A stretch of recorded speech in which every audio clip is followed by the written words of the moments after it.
Well, hello, everybody. Here we are again. Scott will be along, promise. Happy to have you guys along. Hopefully, that we have another good audience tonight. You guys have been responding to the podcast real well lately, so we appreciate all that. Been an interesting night. I don't know. Maybe not the interesting night the NBA wanted. That's for dang sure. But um, you know, I don't know. I'm excited to get Scotty on to ask him: is this a bad look for the NBA? You know, um, I don't know. Wolves are getting their butts kicked. It's I think it's over now as I look. I was watching Florida finish off the Carolina Hurricanes. I think no shock there. I don't know. Look, in all the sports, none of the I would say none of the end here has really given us what we wanted. Everybody's been kind of messing with my settings here. It's been a bad playoff final round, if you will, for a lot of these sports. I know ESPN was complaining at one point all they wanted was a close game between OKC and Minnesota because they'd all been blowouts one way or another. Tonight ends up just an absolute. I don't even know why Minnesota bothered going over there if this is what they were going to do. I mean, I don't know how this makes everybody feel about what's up, Redfish. I don't know how this makes everybody feel about how the Nuggets closed out the season because certainly they gave OKC 94 to 124. So a 30-point crowning for the Western Conference champions. Boy, I'll tell you what, this is going to be a little bit of a challenge for the Nuggets. I love the starting five. I love that the Nuggets gave them a series, but those are close games. It easily could have gone one way or another. And I think with as many draft picks as Minnesota has, Minnesota. I keep saying Minnesota. OKC has a ton of draft picks.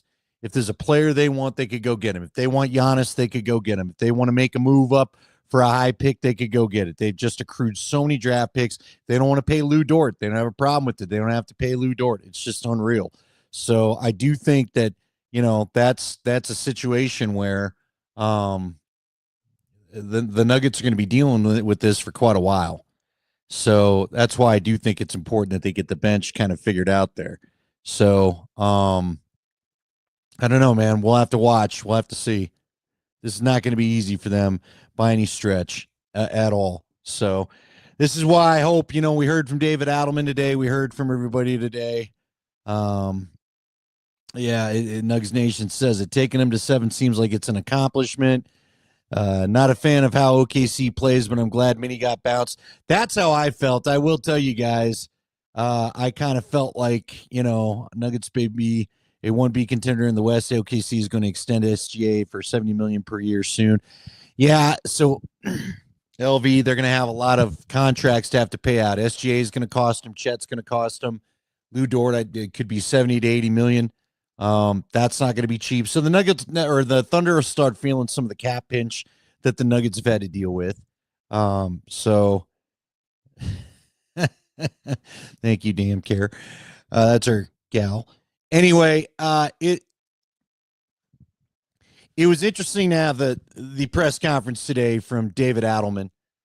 Josh Kroenke was there, but Adelman, if you didn't hear it on Altitude Sports Radio, we'll give you we'll catch you up. Basically, I don't know how much they're going to do with the roster. That's what I keep taking from it. I thought it was interesting that Adelman would talk so much about developing from within. And in some ways, that's probably what the Nuggets have to do. I can't figure out right now, guys, whether the Nuggets are just kind of stuck. Look, they got a lot of guys I think could have some trade value. But those guys like Jamal and MPJ, they haven't played up to their potential.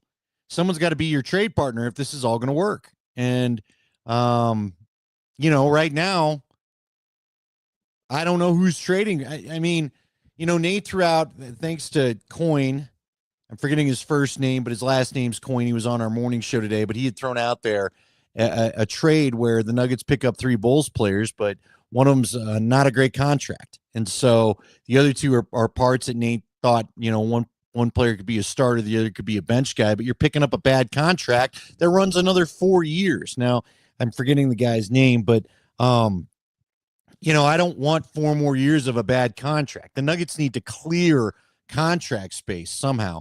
I mean, look, we may get to a point where, and this is where I start to get torn. if you're not going to get good offers or you're just going to take back cumbersome salary, like what would be better, a bad contract for 4 years or just keep an MPJ for 2 more and hoping that he just doesn't get the shoulder hurt and somehow finds a shooting form? Now if you get 2 more bench players and basically it turns into a 2-for-1 trade, and Nate threw out there, maybe you start Peyton Watson, then maybe you really get something going. I don't know. I really don't know to this point. We are going to talk some Broncos with Demaryius Thomas, by the way. But, we had this Adelman stuff popping on too. I don't know if that's the right way to go. So, yeah, I ultimately wonder, do the Nuggets have to just sit and be a little bit patient with some things? But you sit and be patient, and does it keep ending up like the way this year ended up, where you don't have enough bench to take on your teams? Minnesota's still deeper than you, it feels like. Now, again, Minnesota, Naz Reid's a free agent. Nickeil Alexander Walker is a free agent. We kind of found those on the ESPN list that Nate and I pulled up yesterday. And so those are 2 guys you could make a run at. These are all guys that I think I'd be interested in. I wouldn't mind Nickeil Alexander Walker or Naz Reid, if not both here, if that's something that you could find out, if that was some way that you could make that work, if that's something you could find a way to orchestrate. Now, I don't know what the aprons look like if you do that. And we're all kind of sitting waiting to see. The common knowledge feels like Dario Saric is probably going to want $5 million, $5.5 million. He's not going to get anywhere else. And so they're kind of stuck dealing with this.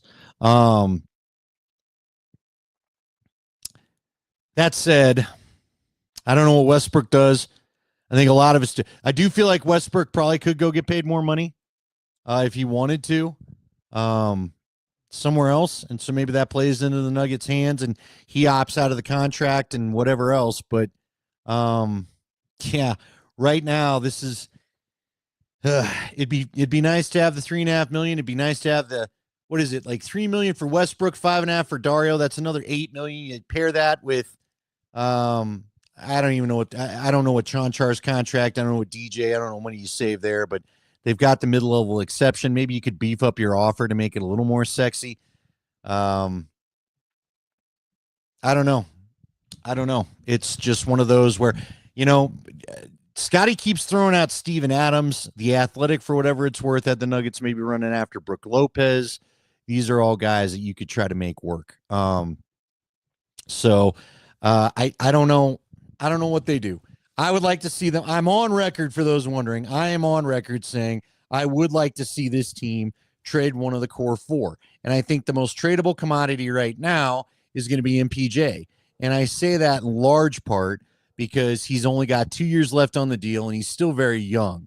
I think the back injury is shown. The back injury isn't necessarily what's going to keep him out. Now, hopefully he breaks this foot brace in that he had that, helps with his drop foot and he gets that all fixed. And that's not so much a problem. He can feel like himself and not shoot the way he did down the stretch. But let's be honest about it. MPJ's shooting has been a little bit in and out. And that's one of the reasons why we all talk about he's the guy that maybe you should trade the most. T-Bone says, I wish Luka could see how old LeBron is and want out and magically come to Denver next season. T-Bone, you hadn't signed anything yet. Now, do I think it's highly unlikely? I do think it's highly unlikely that somehow they end up with Luka. But Luka and Nikola are best friends. And if we ever were to do the friends game, that's what you try to do. Now, that would be, I don't even know how you field a team after those 2 contracts, not to mention, you'd be paying like Boston paid $450 million. It always is interesting to me when we get, like a year later and you start to figure out what really went on with some of these teams. We all asked, how is Boston signing all these guys after last year? Well, reading the publications that have been coming out lately, they didn't really sign everybody. All they did was figure out a way to get it through another season, and now they're probably going to have to slash cash somehow. They paid $450 million in luxury tax alone and ended up falling short of the conference finals. Didn't even make it to the conference finals, much less to try to repeat and defend their title. So that's probably going to get broken up a little bit. We'll see what Boston looks like next year. But the bottom line is OKC is not going anywhere. If you're the Nuggets, you've got to figure out a way to deal with OKC. What's Dallas going to look like when Cooper Flag enters the fold and they've got Kyrie, and Davis? Now again, Davis got to stay healthy, but let's not act. Davis doesn't suck. Davis is a pretty good player, and again, brings size to the proceedings for Dallas, so Dallas could be a problem. San Antonio, get De'Aaron Fox going at the same time with Wemby. Who knows what San Antonio looks like? So there's a lot of things that could be happening here. And the Nuggets have to be able to go with this. And the bottom line is you have to get deeper. We all know they have to get deeper. They cannot continue to run out there 6 or 7 guys every year and ask themselves, and here's the $1 million question everybody keeps asking. Could MPJ pass a physical elsewhere? We've got a couple other people weighing in on that as well. I would say this. Look, I know in the NFL, I can't. Here's the thing. Sometimes there's things I know from the NFL and the NBA turns out to be a little bit different. But to me, if you want a guy to pass, you can pass him. My buddy Mark Schlereth once upon a time knew he wasn't necessarily going to pass a physical for all the teams. I've heard of plenty of coaches holding the fact that coaches in the NFL have gotten guys to take a pay cut, telling the guy, and I know you won't pass physical if I cut you, so take this pay cut or, I'm going to let you go try to find a job elsewhere with a bad back or whatever it is. So, if somebody wants MPJ enough, I think they could maybe look past that. But look, it's a fair question. Could he pass physical? I don't know. I know Scotty's broached that topic of he might not always pass a physical. So that's tough. That's tough sledding. Yeah, I don't know, guys. I don't know how it's all going to go down. I just know you got to do something. Somehow you've got to find flexibility to build a bench. And even though I love the sentiment today, and I really do hope that they do find a way to develop a Julian Strother, that they do find a way to craft a little more out of Peyton Watson's game. I will say this about Peyton Watson. He frustrated me and I think a lot of us towards the end of the year, but he's also very young. He's very, very young. So that is something good that you've got going for you, is the fact that this is a guy that, you could maybe get a little more out of just because of the youth. Now, I also get hesitant to talk about banking on that because I feel like we've been saying, well, Zeke Najee's young. I don't know. Pick your player from whatever day gone by is young. How often do we really see someone 4 or 5 years in just flip the switch and become something great? Now, in fairness, Bruce Brown did a little of that with the Nuggets. I can't remember how deep he was into his career when he showed up here, but Bruce Brown was a guy that I think a lot of the NBA didn't think too much about. And then he comes out and is a key part of the Nuggets run down the stretch. All of a sudden, he's got a bunch of suitors, so hopefully they can do something like that. But, it just is one of these deals where, and there's our guy. Golly, man. Where the hell you been? Listen. 15 minutes of Nuggets talk. Where you been? Let me tell you, let me apologize to everybody. And let me just say, you haven't been in this world. I'm in this world now. We're having club soccer drama. All right. And so I know this world. I'm dealing with club soccer drama a little bit. And was watching a little bit of the game. And then I started watching Landor. And Julia goes, "Aren't you supposed to be on with Andy?" I went, "Oh, I thought it was, that's my fault. I apologize." Well, the day off screwing everybody up. Everybody thinks it's Tuesday. All right. So I was talking here's first. I got 1,000 questions for you guys. We are going to talk about Demaryius Thomas because that's what I teased, but I did not I got to be honest with you, Scotty. I didn't see. I thought the Thunder would run away from the Wolves in the fourth quarter the way they've done so many teams, but I thought we'd get 3/4 of a good game, and we did not. It was an ass whooping from the word go. Is that embarrassing for the NBA, or do they not care? It's over now, right? Oh, yeah, 124-94, final. Yeah. I quit watching late third, and they'd actually cut it down to like 24. You think, well, maybe get it to 15, and who knows. But let me just say this. And I don't know if you've talked about the presser today and some of the stuff. We have. some of the stuff that David Adelman, there's my soccer drama right there. Okay. Millions of people just saw you. I know. Okay. I'm on. Anyway, is it fair to say some of the stuff David Adelman and Josh Kroenke said today in that presser make you kind of think differently? And I like the fact that, hey, listen, we've gotten beaten game sevens in second round 2 years in a row. Josh even admitted, I have to go with Joker said, we didn't win it, so no, we don't have enough, blah, blah, blah. David talked about developing guys that are on this team. I think it's true. But does this series against Minnesota, I feel I was right about one thing. Minnesota was built to beat Denver and nobody else, and that's kind of showed up again. What's kind of looking like. They didn't show up with the fire they play against Denver with really one game. Yeah. They showed some fire game 3 when they won, but not like they do. There's an anger against Denver. Did they show up with all that, or did OKC said, "Hey, we just went up 2-0. We got to party all night with our MVP." Blah, blah, blah. Oh, we had a game tonight? Oh, my bad. But Denver took them to 7 games. And I know the last game they got blown out. But it's still a game and a half, which this one wasn't. And if not for a 4-point play to basically started the third quarter, that would, to me, what sunk Denver. But they had a chance to win games 4 and 5, and you win one of those games, it's a different outcome. Is Denver closer than maybe we all want to think about? Because I know you guys did on your show. There was some talk on ours, and I'm sure on the others. You can't keep this starting group together. You got to make trades. It's the only thing that can happen. Do you think maybe the starting 5 healthy might be okay? No, I'm not there because again, Scotty, how do we know they're going to be healthy? I am. Okay, but that's fine. But how do you know they're going to be healthy? Well, how you know Bo Nix is going to have a better year than he had last year? Fair enough. It's all hope. No, I'm with you, but don't. How do you know the Avs are going to get out of the first round? Well, never mind. Yeah. No, I'm asking. I mean, look, Aaron Gordon. He played through a lot this year. Now, ultimately, he was looking great until the little hamstring thing, right there at the end because your guy Alex Caruso never lets up and doesn't let anybody take the last couple seconds of a game off, and that's when it happened, which sucks in Game 6.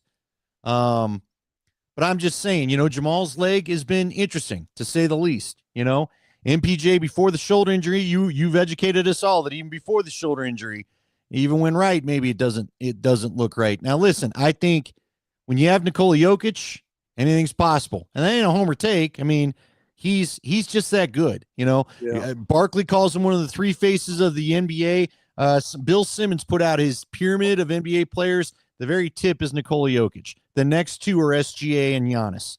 So, look, man, he's getting his flowers as he deserves. But I just don't. Now, if you show me a way you get a couple bench guys that are good players, fine. Bruce Brown takes that $8 million mid-level exception or whatever you got, and then you add another player somehow creatively, cool. But you've got to have, like David Adelman talked about a lot of good things and talking about trying to play 9 and ideally 10 players. But you got to have the players to play. And your rotation at the end told me whether it was Malone or Adelman, they don't trust past 7 guys. Well, but hold on, and listen. This is why you listen to you and I talk about this stuff.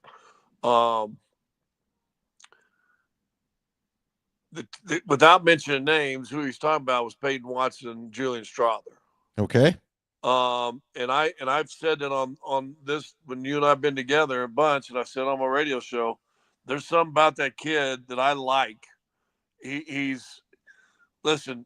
Jamal Murray, we talked about this on the show today. Jamal Murray's not going to beat by and blow by people like Anthony Edwards is or Shai Gilgeous going to do. Those guys can just get down to the basket. That's not Jamal's game. Julian Strawther can't. Julian Strawther is the only guy you got on that roster, I think, that has that ability to be able to get a shot and blow by people. And this, listen, man, it's a little bit like faith and hoping it's something that you can't see, right? Um, I said it last year. I needed him to be more mature than he was as a second year player. Um, he's the key because I think he's got some wiggle in him that he becomes a big time scorer off the bench, and who knows, maybe a starter in 2 years. I think he's got that kind of talent in him. I don't know if he's got that kind of toughness. We'll see. But that's what David was talking about. He's got to get better. I like Peyton Watson, but Peyton Watson doesn't finish at the rim. Right. And one of the reasons he doesn't finish at the rim is he's not strong enough. He's too light in the britches. But listen, he's got a minimally played freshman year in college, basically a redshirt year, his first year in the league, and then last year, you saw a little bit, and then this year, he should be coming out of college right now. It's time for him to grow up. It's time for him to get a man's body. It's time for him to hit the weight room. I love what Julian said. I saw an interview with him after the presser day. He was at the presser. I'm staying in town. I'm working with the people that know me and know my game. And I liked hearing that. I wish Peyton Watson would, because Peyton Watson doesn't need to be cool, doesn't need to be living in the LA, UCLA life. And I know that's his hometown. He needs to be sitting there and packing on about 12 or 15 pounds of muscle and developing baskets and finishes around the rim. Those two guys go to the next level. You are now a deeper team. Now you've got four spots that are going to be open that you just talked about. Will Bruce Brown, will he get offers somewhere else, or would he take a mid-level exception here? A name that I crossed that found intriguing as heck to me, and I don't know if he'd be interested or not, but we all know that Nikola needs a backup. Yeah. I mean, a legit backup that can play. A big man you're going to play for the first time in, 3 years? Well, guess who's a free agent this year? Steven Adams. Okay. You like him over Brook Lopez? I do. How old is Steven Adams? Because I'll give you this. 31. Lopez is 37, dude. 31. Okay, then I'm on it. You got me on Adams. That's 6 years younger. I'm in. It's either 31 or 33. So he's either. I don't care. He ain't 37. No, I don't like Brook Lopez. I mean, he's nice, but no, Brook could hardly move at the end of the year if you watched him. Maybe he'd be good as a backup. I don't know. I mean, he can knock some threes down. He's a good passer. Steven Adams is a wrecking ball with screens. He's a wrecking ball for rebounds. Can't shoot a lick, but he's a good passer. He is a good passer. I don't know. That name just intrigues me. What does he cost you, do you think? See, that's another thing. Who knows? This is the stipulation. On one hand, Andy, you are 100% right. This is like a no-hoper off season with no draft picks, no capital to play with, and no salary cap. This is a no-hoper off season. So you better hope, if you're David Adam and looking at this, you better get your starting five healthy. And part of that, and he talked about that too, is making sure you're not killing them in games in February, which I think that's what the old regime did, and not have anything in the tank 2 years in a row. And you know what? Listen, I thought they had stuff in the tank this year. They just didn't have healthy bodies. Sure. Last year they had healthy bodies and nothing in the tank. You know what I'm saying? No, I'm with you. Yeah, hey, listen, I still see, I do wish, and by the way, I'm not saying there's no hope for the offseason. There's always hope, and we don't know what they're going to do. I just would like, I don't know. I need to go look up the trade Nate came up with and bounce all these names on you. Like one of these trades, he had MPJ going, coin, the guy coined the stat Sasquatch or Stat Squatch by he goes by, but he's another one of these NBA writers. He's got Denver making a trade to Chicago and picking up one of their bad contracts, one of the old top 5 picks. It's got 4 years left on it, and 2 other players you could play either off the bench or one as a starter, and I can't remember their names. But what I didn't like about what Nate was putting on there for me is 4 more years of a bad contract and I don't think that MPJ's contract is bad. It's just you're not maxing those dollars out when he can't shoot, right? So, but to me, I almost like, I don't know. If I could see the bench players all working together and then it's a 2-for-1 trade and that's where you're all right, fine. I think it was like Pat Williams, some kid from Illinois, but they're all like 6'7" guys, right? Which is the new what NBA is looking for: long, lanky, 6'7" to 6'9" dudes that can, maybe 3-and-D. I don't know who he's even thinking about. I'll just say this: and listen, we see this all the time. Why don't you just trade, whoever and bring Giannis in? Right. We play with. Hey, let's see if you can get Durant. That's great. There's salary caps you got to deal with. Here's my thing, though. Anytime you throw the MPJ in a conversation, okay, and I'm just keeping it real. I don't think he passes a physical anywhere else. See, people brought that up in the chat when I mentioned it. So I think that's listen. I've said this on the show before too. I had a great conversation with one of the sit on the front of the bench assistant coaches this year. Okay. And he said, Scott, it's a miracle this kid's playing. What he's gone through, he said, for him to be able to walk out there and play every night and be available every night, even with the shoulder bad, he didn't play any good, but he was available. There's something about that kid that's willing to do that.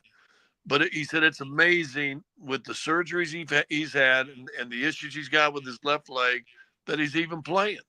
Right. Someone's going to take him for a 3-year, $96 million left on a deal. I don't know. I know. Unless they got somebody they really don't think can play, and they want to offload their guy because he's got 4 years, $120 million left on that deal. I'd have to know the names, but listen, I'm careful trading anybody, on Chicago that hasn't sniffed the playoffs in 7 years. No, I get it. And I know, let me ask you this, because half the time I think it's one way because it's how it is in the NFL, and then you find out it's not that way in the NBA. Let's say somebody wanted to tell the doctor you're just going to pass him and we won't hold it against you if it doesn't work out. Can you do that in the NBA? Yeah. Okay. Listen, and here's what you're talking about, the NFL. Almost anybody can flunk physical. Listen, the Lakers got cold feet on a trade with that big kid from Charlotte. Right, from Charlotte. Flunked him on a physical. Meanwhile, the guy averaged 15 points a game and played every game the rest, after the trade was rescinded. So how hurt was he really? Wasn't it though, Charlotte? I think Charlotte's the one that got nervous and flunked one of the Laker players because Charlotte didn't want to give up their size. No, I think the Lakers got cold feet because they realized they're getting rid of Connect early. Oh, okay. All right. And so they just flunked this guy's physical. And like I said, he played every game after that and averaged 15 points and 10 rebounds a game, which would have been perfect. Unfortunately, hey, I'm happy for him. Yeah. I think the Lakers are stupid.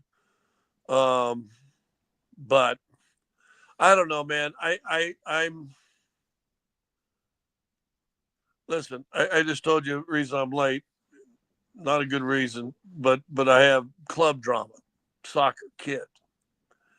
And the choice my daughter made to leave the club she was with to go somewhere else. And she had a great time, had great friends, loved the coaches. She's looking at a club that's a little smaller that is about development and about skill development. And she kind of made that decision. She knows a couple girls on that team too. And she made a decision, this gives me a better chance to really work on my individual skills. Well, we'll see. We'll see if she wants to put the time in. We'll see, if what they say they can do, they can do. And then who knows, in a year or two, now she gets ready to go into high school. Maybe she is a better player than had she stayed and just been on a good team. I kind of commend her because it wasn't easy for her to make, and we let her make that decision. This is Julian Strahler's decision. You willing to work, or are you just going to go up and see how many jump shots you can shoot all summer? David Adams talked about that. Peyton Watson, you want the Louis Vuitton bags and the cool necklaces and say I'm an NBA player, or do you want somebody to max you out and offer you a KCP contract in a year? Well, that choice is this year for those two guys. They can make some money. I mean, real money this year by how they come back after the summer. So, and then like you said, you got four holes that are going to be in your roster. You're going to have Right. openings, so you should be able to add somebody. Okay. Well, I'm trying to get this name for you because I want to get there. It is. I want to get some of these names if I can find it for you, but I just think This is Nate doing his real GM independent dude, or is this some guy that wrote an article and said this? No, this is Jake Coyne is his name. He was on the morning show today. Head of NBA research. So For who? NBA data analyst. So there you go. Well, he's an NBA researcher and NBA data, whatever, blah, blah, blah, for himself. It just says NBA researcher for Stats platform. So, but it was a guy that had an interest. Look, right now, you know how it is. We're trying to figure out names that would actually work, right? Like, again, let me ask you this. I was looking at the ESPN free agency list yesterday, and not only was it cool because not only did they have names, but they put them in tiers, right? So tiers, like the top tier, for example, was here's some guys whose contracts are up, but there's no way they're leaving their teams. It was like LeBron James, James Harden, but guys of that ilk, okay? They ain't going anywhere, even though they're free agents technically. But a couple of the names that we got down to towards the bottom, Nickeil Alexander-Walker is going to be a free agent. Naz Reid, if he doesn't pick up his player option is $15 million, so you ain't getting him for cheap if he does, decide to decline the player option. He's probably looking for 20. How do you make that work? I don't really know, but I would tell you, I would take a Naz Reid on this. Naz Reid is the guy. How about I ask you this? Who's the guy around the NBA? And maybe you've already said one of them was Steven Adams, but for me, every time I watch Naz Reid play, I think to myself, damn, I wish we had a guy like that just comes off the bench, brings a little nasty, hits some threes, has enough size to bother people inside. Not even a guy that you need in the starting lineup with who you got in the starting lineup. But I don't feel like we have a lot of bench players, especially the last couple of years, that you bring in and bother people like that. Like Bruce Brown was 2 years ago, but and I guess Christian Brown was too, but he's the starter now, right? Right. So, like, to me, I'd take a Naz Reid in a heartbeat. And I wouldn't mind Nickeil Alexander-Walker because at least that guy digs in and gives you some hard D. Yep. You mentioned Naz Reid when he was a free agent last time, because I think he signed a 3-year deal, 2 guaranteed, 1 with the player option. So this is 3. So when he was a free agent 3 years ago, that was a name I threw out there. Okay. So I liked him 3 years ago. So I think you said that on one of our podcasts now that I mentioned it. Because I mentioned, remember, we were all stuck on the guy from Detroit, and you were like, no, there's a guy named Naz Reid you should think about.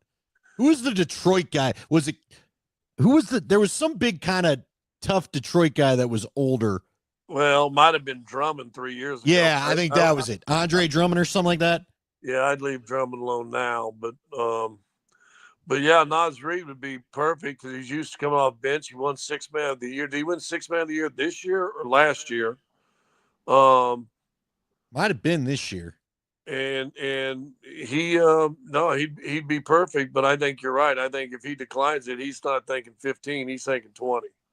Yeah, well, or at least 17. Yeah. Hell, you'd have to.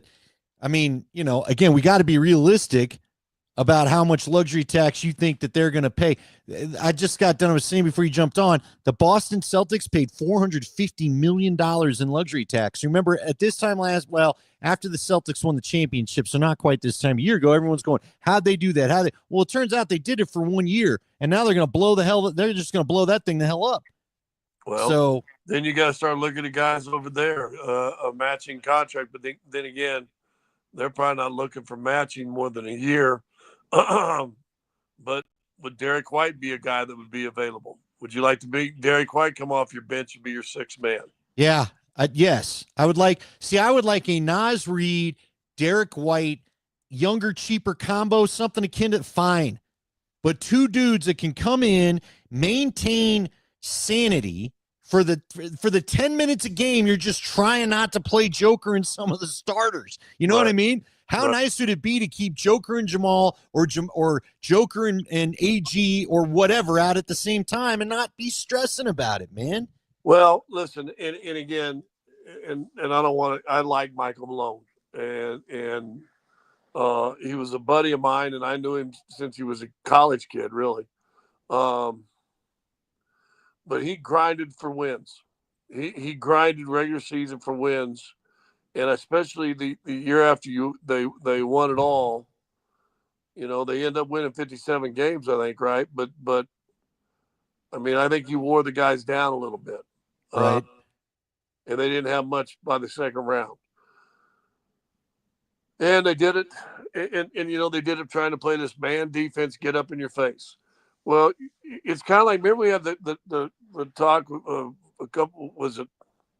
It was during the series. It might have been before Game 7 or sometime, and we said, listen, you don't want Joker at 7 foot, 290 pounds, running out and challenging threes. One, he's your best rebounder, and two, if you're sprinting a dude, you know, 3-point line to 3-point line to 3-point line to 3-point line, moving up, hedging out on hard pick and rolls and taking Shea Gilgis and trying to run him to the sideline, or James Harden like he did in that series, and say, hey, play 82 games and then another 25 in the postseason for us, would you? Right. That, you know, and again, you're under his belt too. He's going into his 11th season next year. So that's another year of wear and tear. One of the reasons that I asked David Adelman that today on our show, like and subscribe. You can go back and watch. I think part of the shows there on YouTube. But one of the reasons you play more and more zone, like in a regular season, guess what? And he talked about Tim Duncan. That San Antonio did the same thing. Almost made Tim Duncan a one-man zone, and he just floated up around the rim and directed traffic. Well, guess what he ain't doing? He ain't chasing threes in the corner. He ain't hedging out high pick and rolls. You're resting an older, and he was, you know, listen, he played to what, 37, 38, 37 at least. You were talking about an older guy, but you want to rest your bigs in the season. Don't make them have to chase little guards around, you know, 82 games in the regular season. Right. I think that's wear and tear. I think that's wear and tear in David Adelman's plan. They will look to save wear and tear on some of those guys. Aaron Gordon not getting any younger either. Maybe even Jamal Murray, Nikola Jokic, trying to save these guys during the season. And listen, their zone worked pretty good at times this year, right, in the postseason. Yes. They put it in. They had like a day and a half to put it in. What could that zone do for them next year if they got an entire training camp to actually work on it? No, I'm with you. I'm with you. It's not only that, but I also wondered, like, what would David Adelman have done differently if he'd coached, like, because I kept telling Nate, you know, I do think, and I think I said it one day when you were in there, you kind of shook your head yes to. David Adelman didn't have all year to think about, you know, here's my 5 scenarios for the rotation or my 4 scenarios for the rotation. And if I lose a guy, who am I going to try to fill in with? Who did I tinker with during the regular season that now I trust because in this one certain role or in this matchup, or I tried something against OKC in the regular season, I can try to go back to. He didn't have any of that. He had 3 regular season games and he gets in there, much like your zone defense thing that you talked about. So I think a lot could go. Look, I like this a lot. I do like this a lot. Now, but I'm also, to be fair to the conversation, David Adelman's got to show us all that this isn't going to just be the interim coach bump. Like, remember the Raiders had Antonio Davis and they loved him till he was like full-time guy the next year. And then they didn't love him so much. Then they had to get rid of him and go hire Pete Carroll. I don't think it's going to go down this way with David Adelman, right? But again, there's a lot of unknowns right now. I think the fact that Joker likes you and you've got Joker seems to like you anyway. If Joker was in the country, I'm sure he probably would have shown up to this thing today too, right? So I think that's the big deal. You know, that's why I think this has a chance to work. because you've got the best player in the world. Nate said it today, and I think might have even been crosstalk. How many times does a young coach get the best player in the world to coach? Right. And Scotty, I'll even ask you. Here's how unique this situation is. They didn't fire Michael Malone necessarily because the team sucked. The team was underperforming. And you know, Josh made it clear. He felt like they needed a new voice and maybe just a little bit of a cooling off period. And finally, he just decided this thing's heading down bad enough. I don't want to see you crash in the playoffs. We're going to give it a try now. But it's still a unique situation. Well, listen, no one's ever done what Josh did and blow a guy out.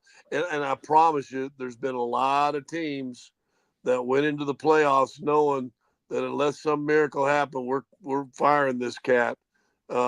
Football too. We've seen football coaches get fired after losing a playoff game. Heck, we saw a football coach in Denver get fired a year after he was in a Super Bowl. Oh yeah. So I do give Josh Crockett, because it is uncustomary to do what he did, and if you're being real honest, it worked. It did. It worked. I think they got farther than they would have with Malone. We won't know that for certain, but I just felt like there was everybody relaxed a bit. They were all tired of being grinded on. Yeah, and look, it happens. And listen, guess who got a front row seat of that? And probably you know this too, Andy. Even coaching in high school, and you've been an assistant coach in high school. Who do the players gripe to? The head coach or the assistants? Yeah, the assistants. Yeah. So you get to be the buddy when you're the assistant. You get to be the butt, but you guess what you do? You get to hear all the complaints and where they're coming from. Yeah. Now, as a head coach, you get to go and say, BS. Yes, you're right. We're going to do this a little different. And so, listen, most coaches get hired. I've had two of my best friends in the world become head NBA coaches. Well, I'll tell you the name, Doc Rivers and Randy Whitman. Well, Doc Rivers' first job in Orlando was with a crappy Orlando team. He built them up a little bit, but guess what? 3 years later, you're fired, right? He wins Coach of the Year the next year. You're fired. Hey, yeah, you made a little bit of a glow and noise in Orlando with a bad team. I bet you're fired. And my other buddy went to Cleveland, which was in the Sean Kemp, fat Sean Kemp, Andre Miller rookie years. They could win no games. Guess what? He fired. Yeah. Had another buddy come in and coach fired in the middle of the year. Darrell Walker took over Toronto, did pretty good. I think I may have gotten to the playoffs or made a lot of noise. Got a new contract, coached a year and a half, fired. So, I mean, you're right. Not many people get a chance to coach their first time as a head coach. As Bill Simmons says, the top of the pyramid. Number one, that it don't happen in football. It's got to be almost like Bruce Arians. Bruce Arians, let's be honest. Tom Brady doesn't go to Tampa Bay. Bruce Arians about wore his ass out of there. They were ready to get rid of him. Got Tom Brady for a year. Guess what they did? Won a championship. Now Bruce can go, hey, I'll see you later. Well, probably was maybe recommended, I'll see you later. But yes. So, but look, it also comes with pressure, because if it doesn't work out, it doesn't work out. And then they're going to blame you. All right, I found the trade, and this is the one we talked about. So Denver would get Patrick Williams. That's the bad contract from Chicago. Kevin Herter and Ayo Dosunmu. Who's a big guy, I believe. Yeah, and that would be the bench guy. Sumo would be your bench big. Herter had a real good year in Sacramento, and then when he got traded to Chicago, didn't do nothing. But as a guy that can shoot it, and that's why ain't gonna play no defense, but he can shoot it a little bit. And what's the other guy? Patrick Williams, the former top 5 pick, and everyone makes it clear the Williams contract sucks because he's been nothing but a huge disappointment. And he's the one that's got 4 years left at $18 million on his deal. Yeah, no. Well, but he thought, Nate said there's a possibility Herter could start and give you some of the 3-point shooting that you lose with MPJ, and Sumo comes off the bench, and he's kind of your do-it-all guy. Well, if DeSumo, as I remember, I think he's a backup big that can shoot a little three. I think he made 2 or 3 threes against Denver. I think he's an undersized big, but he plays center. Like he's like a 6'9" overachiever guy. Look him up and see how big he is. Okay. If it's a guy, I think it is. They had a guy came in when Denver played Chicago, made a couple of threes, physical guy, not super tall, but a nice player. Okay. I'll look it up, but look, that's basically what he was saying. Those were the guys. Let's see here. There it is. So he's 25 years old. Trying to get his height weight. He's a 6'10", 260 pounds. He's a center. Yeah. They said.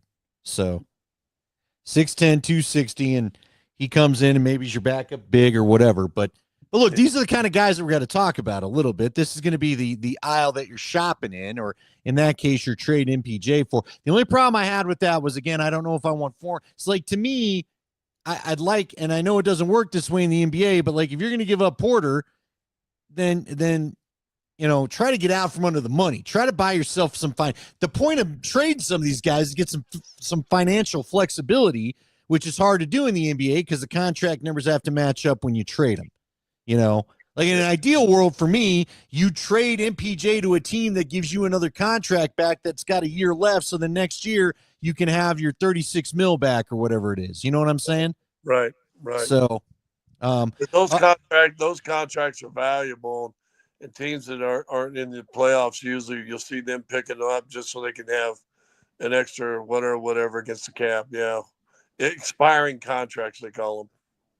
By the way, real quick, because I do want to talk some DT. They're already talking it up in the chat here, especially the Twitch chat. But Murray, when Adelman talked about coming back in shape, coming back ready, coming back good to go right from the start, was that a little bit for Murray? That was Murray and Joker. Okay. Joker was kind of a blob, but he came back too. And listen, I will say this: it didn't help Murray. You didn't really have a training camp this year, right? Do you remember? I mean, they went to Dubai for 10 days. Right. And they weren't doing nothing there. They weren't practicing. It was 2 days of flying, right? And then 5 days there, they weren't doing anything. And there you're doing appearances for the NBA, and you're doing little camps for kids, and you're going on camel rides in the deserts. And 7 days are usually 2 days, and conditioning days. Guess what you're doing? You're playing with oil sheiks. It's a hell of a point. I didn't really think about that, but yes, they were on 1,000 different NBA photo op, tour stops. So I don't even know if they may have like one real practice, and they'd have, camps for kids, and yeah, they're photo ops, going to palaces, going on camel rides, and have and yeah. And listen, the NBA, the NFL, everything's different than it used to be.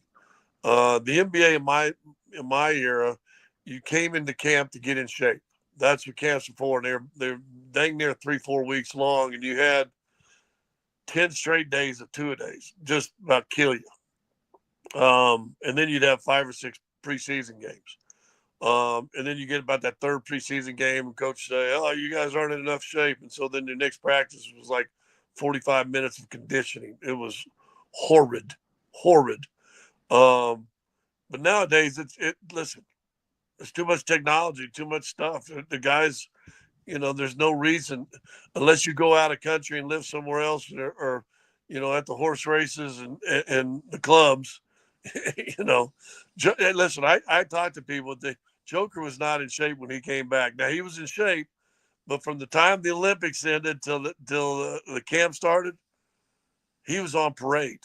Sure. Well, they had because they got the bronze medal, right? And that was a big deal to the country. Absolutely. So for those that don't remember, Nikola, kind of like this season, in a foreshadowing of what was to come, Nikola carried that team to a bronze medal almost by himself. So, and damn near upset Team USA in the process to go to a gold medal game and up his medal color a little bit better. So, he had the USA on the ropes till about the last 3 minutes. Yeah. So anyway, all right, dude. I'm curious your take on this. So Demaryius Thomas goes into the Ring of Fame. I love covering Demaryius. I would say me getting to cover Demaryius. Now I got to know Rod a lot, and Rod became a guy that really was, I don't know, a loose term I'll use, a friend. He'll return the call. He says hi to me every time. We ain't hanging out. I don't like the media thing where you try to make it sound, oh, we're great buddies. But when I see him, we're definitely friendly. We'll have a conversation. He knows who I am, that kind of stuff, right? He always would talk to me at Bronco games when I was doing the sidelines because he was always on the sideline watching most of those games because he's a football fan. And he taught me a lot. I'd ask him about this, that, the other. Why aren't guys? He was the first one that told me. I remember asking him, why don't you just go tell these guys what to do? He goes, I'm hurt. They don't care. When I was like, you're Rod Smith. He goes, yeah, it doesn't matter. I'm hurt. I'm hurt, Rod Smith. They don't want to listen to me. I'm just old man barking at the clouds. Covering Demaryius Thomas for me was probably like you covering Rod. Because you and Rod had a special relationship. You did his show before and after. I don't think Rod ever turned you down for an interview. He did the call-in for a while too, didn't he? He would call in. No, it wasn't a regular, but he we could get him on. We'd get him on 2 or 3 times a year. Easy. I'd say all this because I like DT. I think DT should be seriously considered for the Hall of Fame, not just the Ring of Fame. But Scotty, you played in an NBA time that was much different than the time now. You talk about it all the time. First off, there wasn't an encouragement of a guy like yourself. Like, I really do wonder what you could have, like, you playing in this modern NBA, my man, you'd be so rich, you'd not be doing podcasts with Andy. I know that because my man over there could shoot a 3-ball, but it really wasn't encouraged. Guys your size didn't really shoot the 3, right? Nope. I mean, unless your name was Bird, and the year he led the NBA in 3-point percentage, he averaged 4 threes a game. Right. So, all right. So my question is, like, to me, I don't know how they're going to figure out what a Hall of Fame wide receiver is anymore. Because to me, I remember, and I think Rod falls into this too, a physically dominant guy. Like, guys, I talked to DBs. I remember talking to Dre Bly when he became a Bronco after he'd faced Rod once or twice. And he told me about Rod take his forearms, because, again, it was a more physical day when when Rod played in the NFL, DBs could be all over you. There wasn't, they had to change this rule so Manning's receivers as a Colt could get free and he could actually run some pretty offensive football. But the way the Patriots used to be the Colts was those DBs would just get all up in the grill of the receivers. They couldn't even get off the line without getting their face slugged or whatever. So Rod was the master of street fighting, is how it was put to me. Yep. Rod would break your forearms if you want to touch him too often. Well, he wasn't the fastest guy, but you didn't stick him on the line. No, because he'd get away from you. And yep. But to me, DT was just so those screen pass, like, for his size, he was so big. Tracy Porter, I told this story yesterday. I remember Tracy Porter was telling me on one of my pregame interviews when he came in the first time, he was trying to line up. They were doing the wide receiver, DB drill, and Tracy was trying to figure out where in line he wanted to put himself. So, and he looked at DT in line. He goes, "What's that dude doing? That's a tight end." He said it out loud, and nobody thought much of it. He goes, "That dude's a tight end," and the guys are like, "That's DT. That isn't a tight end. That's a wideout." And Porter was blown away at how big DT was for a receiver. And I think, considering, and this is why I think Rod should have a case for the Hall of Fame too. I'm telling you, DT did it not only with Peyton Manning, he did it with Tim Tebow. Tim loved him. And on the short routes, I also told that he was at Bronco Talk with me one time. This is DT. And we were talking in a break, and I noticed he had a little wrap on his finger. I was like, "Well, what's that from?" He goes, "Man, it's all messed up." And he goes, "And Tebow's got no off-speed pitch." He goes, "Man, that dude, he fires it at me 90 miles an hour no matter how far away the route is." And he said his hands were throbbing from trying to basically snag these fastballs the whole year. And it kept hitting him in the, joint of the finger, and just he was so beat up and frustrated from it at the time. But he did it with Orton, he did it with Tebow, he did it with Manny, he did it with Trevor Siemian, he did it with Case Keenum until they traded him in the middle of that year. He still had over 1,000 yards in 2015 with the quote-unquote bad offense, which, look, it wasn't as good as the previous offenses, but that thing scored points when you needed, to the point where you won a Super Bowl. He did it with a bunch of different quarterbacks.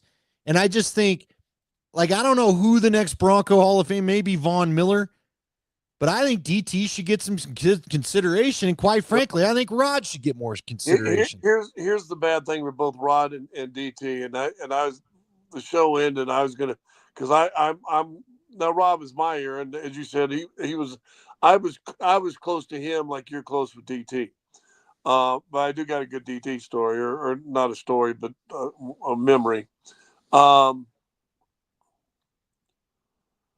People forget Rod, and I think he still leads the NFL in yards by a non-drafted receiver. He wasn't drafted, and he's in the Ring of Fame. He's not drafted. He's got all these records for the Denver Broncos. He wasn't drafted. He got an 80-yard pass, which I don't know if it still stands or it stood for a while for the longest pass, a touchdown reception in Super Bowl history. Um, he wasn't drafted, and he's got 2 rings, and was a starter. And after Elway left, he was a little bit in the same boat of DT his last few years because now he's playing with Greasy and Plummer and whomever was able to come in there and I don't even remember all the quarterbacks they started having in there. Hugh Millen. Hugh Millen got a start. Steve Berline was in there for a second. I think did he catch a year of Cutler? Maybe? He did. I want to see in Cutler. He was around Cutler's rookie year at least. DT should be in the Hall of Fame. But here's the problem DT has and Rod Smith has. Nobody in the national media that vote on this stuff, A, knows crap about Denver, or B, cares anything about Denver. That's been evident for the lack of guys getting in the Super Bowl for their history, the minimum number of players that are in there.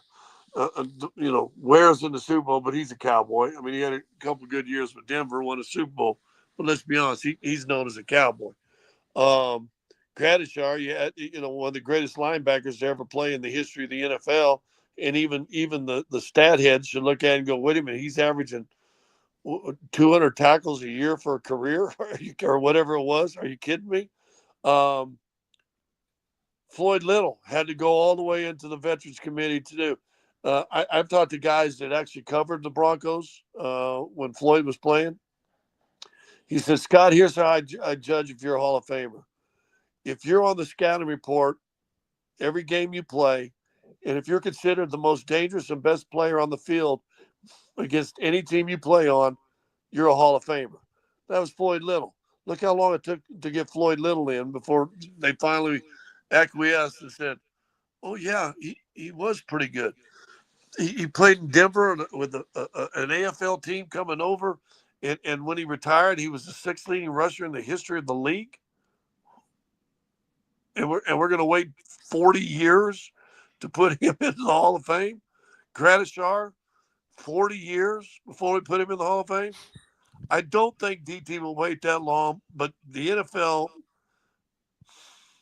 as great as the NFL is as a money-making league and an attention-grabbing league, they suck at their Hall of Fame.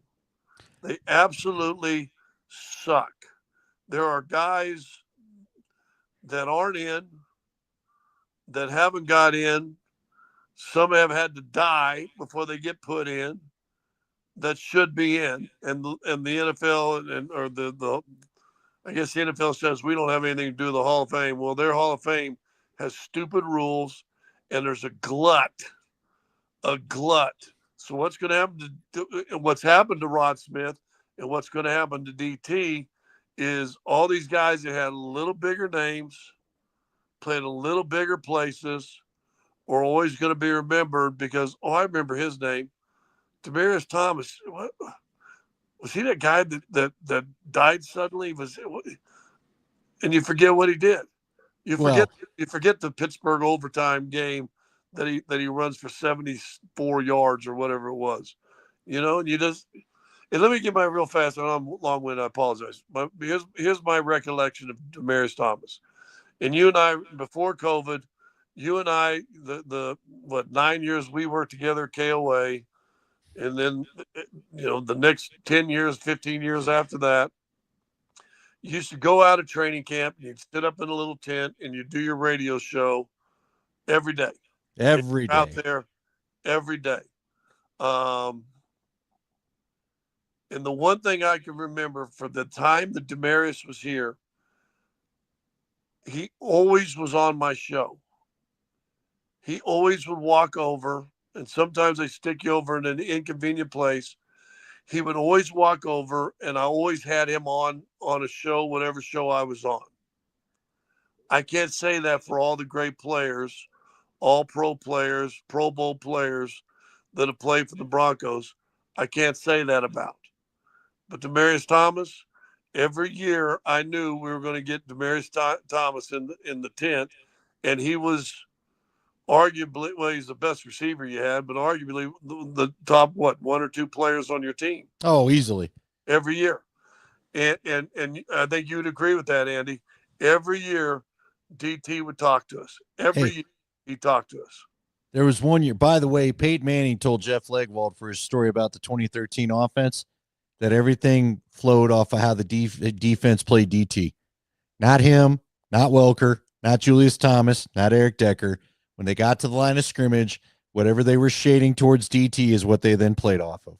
And DT still had like 1,800 to 1,500 yards that year. It was ridiculous. No, DT, I can remember one year I'm out there on a Saturday when we started the Bronco-only station, and it's just me. And DT goes running into the locker room, and I don't really have a producer, so I was like, DT, can you talk to me real quick? And he runs past me and goes in. I was like, all right. 2 seconds later, comes right back around the corner. He goes, I'm not going to let you down. I didn't know you were over here by yourself. And he sat right down. We started doing doing the interview. So DT was awesome. DT, you know what? Again, DT was so shy. And you bring up, here's what's going to get interesting with some of these younger voters. And I'm not trying to go old head on you now, but they're gonna judge some of these guys they put in the hall based on who was their fantasy stars. And that's what's gonna start to mire the waters here. So, anyway, love me some DT. Well, and I will say this too. I'm not sure the Denver Broncos for the crap 3 or 4 years, 5 years they had to go through trying to figure out what Pat Bowlen's estate was going to do as far as the next owner. I don't think they could have got a better ownership group, and I've met them one time, and so I have no dog in the hunt. Whatever. Brazil, how you doing, Chris? Hello, Chris from Brazil. The Broncos were lucky that this ownership group, took interest in rich people want to own good things, but I think Greg Penner and this group have been good for the community, good for the team. Some owners come in, they don't want anything to do with the past. And Pat Bowlen, the one thing that I always heard from other players, older players, I hosted their alumni dinner for 10 years. And I talked to old players that, played under the old ownership groups, right? He said, and they all had respectful things to say about Mr. Bowlen, because they all said, listen, he didn't have to honor us. We didn't play for him. He didn't own us when we played. And he'd bring all those guys back. You remember how big those alumni events were? Oh, yeah. So the ownership groups doesn't have to do that. In fact, a lot of guys said a lot of teams don't do that. I feel like this Penner group, and I really mean this. I think the Bronco fans and this organization, lucky the Penner group, are the ones that bought this team. Well, I would agree, because the guy that ended up buying the Commanders, we're finding out what a massive Commander fan he is, and it's been good for the Commanders because now they're rallying that community around it again.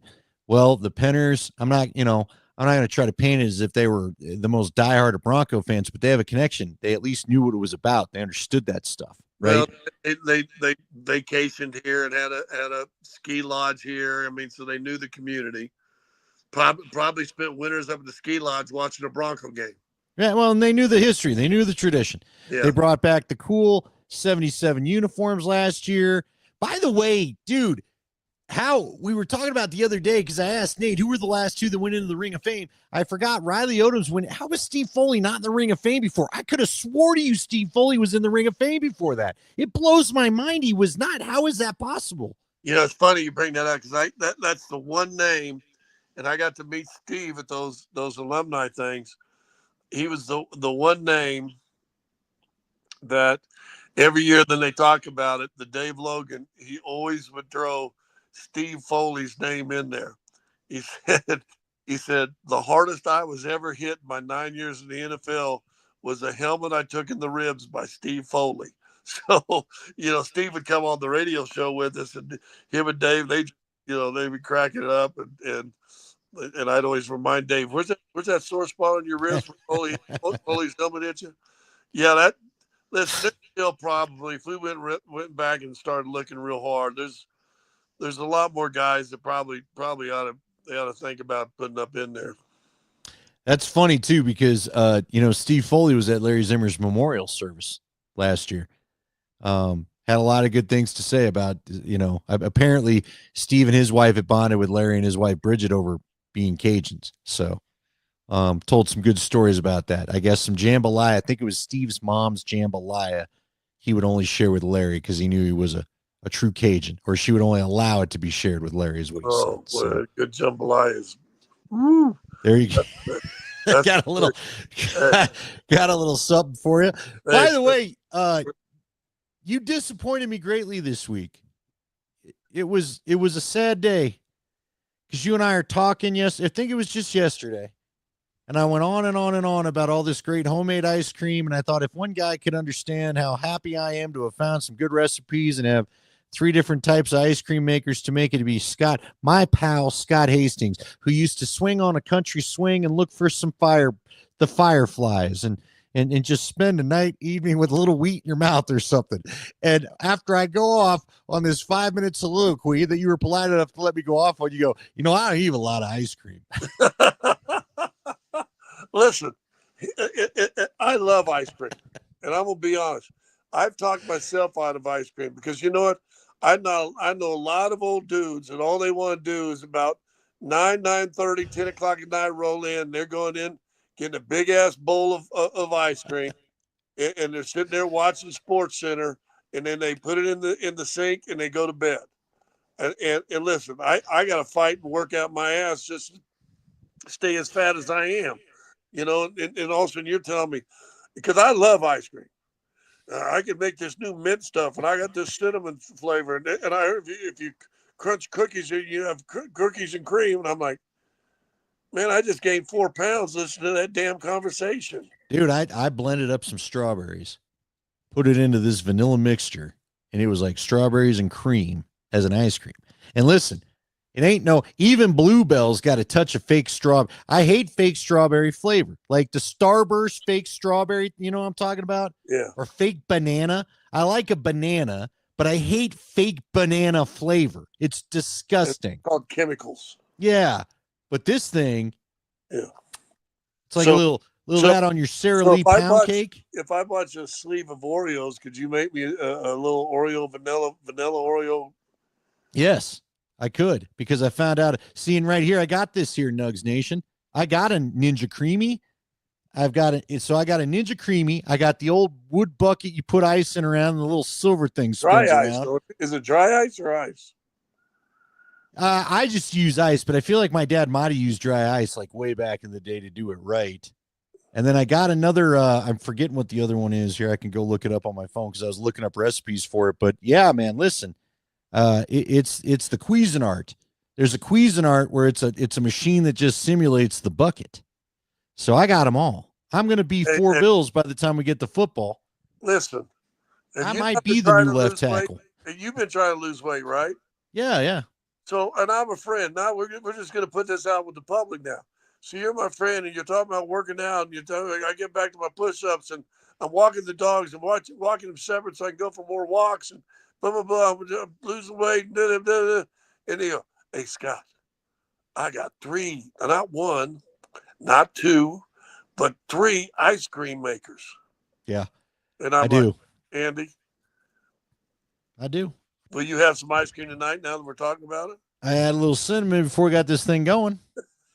Nobody makes a good cinnamon either. It's just cinnamon. Who doesn't like cinnamon? Huh? Cinnamon. I love cinnamon. I made a great one. You're going to have to come over. You know what we'll do? We'll change it from Hot Mike to Two Fat Bastards. And what we'll do is we'll sit on your couch like we used to, and we'll both eat ice cream looking as big as Ben Stiller at the end of Dodgeball. By the way, speaking of Ben Stiller, what'd you think of the Pat McAfee grabbing the talk about a hot mic, grabbing the mic at the at a timeout during the Pacers Knicks game and start calling out all the celebrities that came to Indy and tell them to send their ass home? Really? Oh, you got to look it up. They give him a mic. He starts talking. Next thing you know, he walks on the thing and he goes, "There's Ben Stiller, and there's the Willy Wonka guy, and there's yeah, Chalamet or whatever with his Chalamet, yeah." And he said, "We need to. Hey, we're glad you're here, but now you need to take your ass on home." He gave him the old Malone. Take that L on the way out, dude. Go look it up, and if you haven't seen it, I can always give or take Pat McAfee, whatever. After I saw that, I went, okay. Hey, that's why I want the NBA. I want the Pacers and OKC in the finals.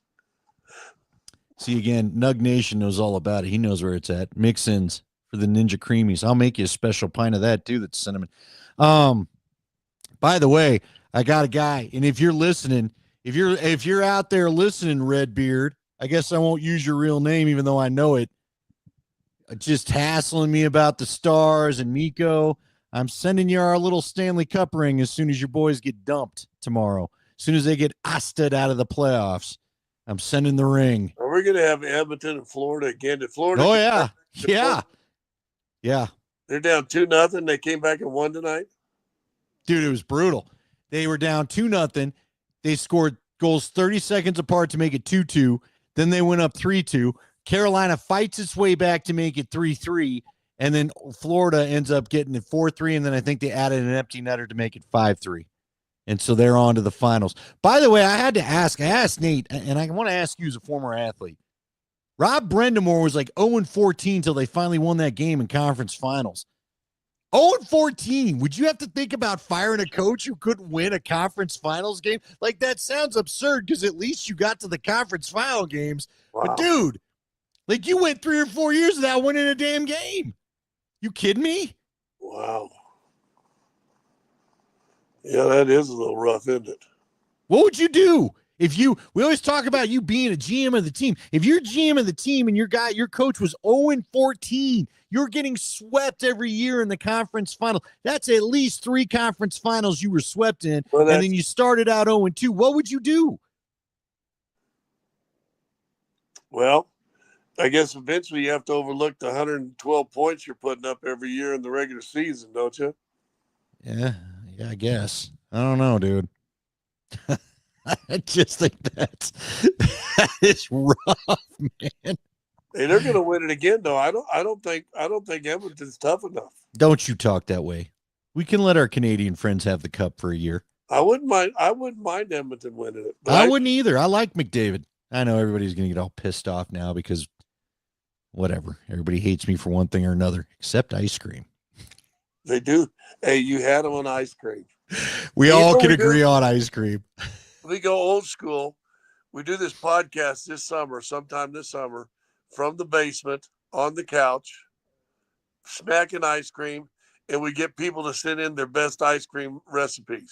Well, maybe all we have to talk about pretty soon because the Rockies ain't going to give us a damn thing. Yeah, and I'll come to your house another day and we'll sit on your old couch too. Oh, there you go. We've done all that stuff. I remember the one time we sat on the couch, both ends of the couch. It was right when COVID started, and one of the hecklers online said, "What are you guys doing? Don't you know you got COVID?" Yeah. That ended our. No, we kept doing it. We didn't have any other way to do it. And now we bought this fancy board so we could both have a mic, and now neither one of us goes anywhere. Well, I'm glad you. Hey, I'm glad you got the warden's mail. She had literally just got off the phone with the drama, and she goes, "Are you supposed to do something with Andy?" And I swear I thought. Well, I texted her. Did she not tell you I texted her? Well, when she got off I called you twice. The poor people were listening. I called you twice. They were co-hosting with me. So we got all these chatters, man. Like Redfish has been here the whole time. Our guy, Dr. Vec, has been here the whole time. Damn Care is always here. Marie's checked in. Lou Hughes here. The Stone Shooter's been here most of the night. I mean, we got them all, man. Nugs Nation's been hanging out. John Sears is checked in. Who else we got here? Who am I missing? We had a lot. Dan checked in there for a while. I didn't see what he said, but he, yeah, man, we've had a lot of people hanging out, and finally I was like, I better text Julia. I thought you were sleeping. You warned me that you fall asleep sometimes putting Ellie to bed, so I thought maybe that's what was going on. What bedtime has gone from 8:30 to it should be right now, because we're in summer now, Andy. It's summer. Don't have to get up at 6:30 for school. T-Bone's here. C. Marie's still here. How's T-Bone been? T-Bone's been doing all right. T-Bone's got a lot of stuff. I've noticed. I've been trying to check in on the YouTube chat during the shows. I feel like we got too many chats going on, but anyway. See, we have a lot of people watching now. We can do late nights now that it is summer, right? Yeah. Hopefully, I think by tomorrow it's supposed to actually feel like summer and not be this rain stuff. So, hey, I got a question for somebody out there. You did ice cream. I'm going to go spend a week in Oklahoma over the 4th of July. And the place we got up there, this is Grand Lake, Oklahoma, doesn't have any internet or anything like that. And, and you sounds delightful. Well, and you can't get over there to do it. But has anybody got a Starlink? You can get a Starlink mobile that you buy the unit itself, and then if you say, okay, turn it on for a month, you can buy it for just a month, and then you could cancel it the next month, but you still got the box that you can always take wherever you want in the world, I guess. I just wonder if anybody else has got Starlink. Well, let us know. I think we all live in civilization, so we don't need to, but maybe. By the way, T-Bone said he met you at a CSU game. Won tickets back from KOA. Saw you pop out of the elevator, and you were easily the biggest person he's ever seen. That might have been. Was he at the station or was he at Old Mile High? That's great. Nah, it had to be at Empower by then, and whatever. No, he said 2015. So you were probably working at altitude. Let's see.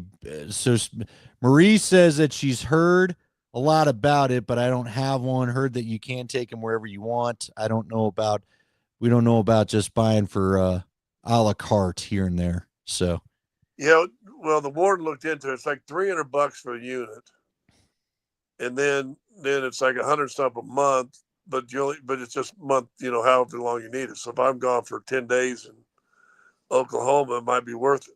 Just so you know, I charge a lot more for my unit. Hey.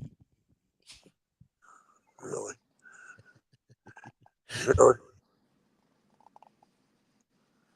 Come on now. Hey, that would have been a Scotty joke back in the day. Hey, Ben B, that's when I finally hopped on. That's what I tried to say to Andy, and it doesn't make Andy feel any better. But I think the Nuggets were closer this year than we wanted to give them credit. No, I don't think they're far. I just don't think you can rely on. I think you've got to have a deeper bench sooner or later. You have to have a deeper bench, period. I agree. Can't rely on all these dudes.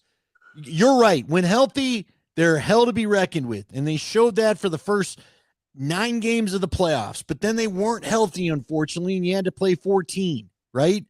MPJ had the bum shoulder, and then, Gordon hurt his thing. And look, man, I love me Jamal Murray. He's been one of my favorite guys on this team for a long time, but his inconsistency drives me nuts sometimes, and I know when you look at the stats, it doesn't say he's inconsistent, but you can't go away for a whole fourth quarter in a playoff series. Can't happen. Now, when you're playing the number 1 seed, you don't get it. Listen, when you're the second highest paid guy on the team, you got to be like Joker, and you got to show up for all 4 damn quarters. You don't get to take a fourth quarter off, because that's when the game gets won, period. So there you go. Well said.